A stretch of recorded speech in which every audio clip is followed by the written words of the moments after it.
Queridos amigos, ya me dio descariño de hablar con vosotros. Ya sé que yo no vos siento a vosotros, ama me hace placer que queréis sentir mi voz.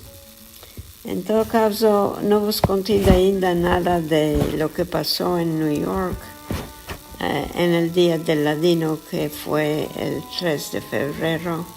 No puede ser ya tomates jaberes de otros, o si queréis me podéis demandar que vos conte y vos puedo contar aquí o en escrito, según queréis.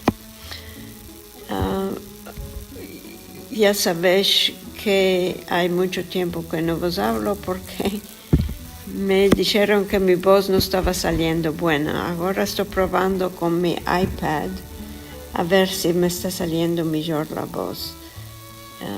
Me decís, porque antes de mandarlo yo siempre no me siento de mí para mí, porque no me agrada sentirme la voz.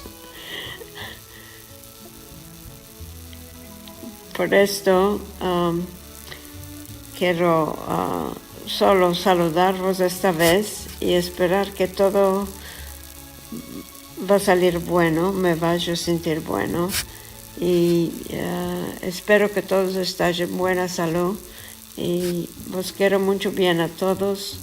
Es mi pasatiempo estar con vosotros en escrito en Ladino Comunidad o en los zooms que hacemos, que vos veo la cara.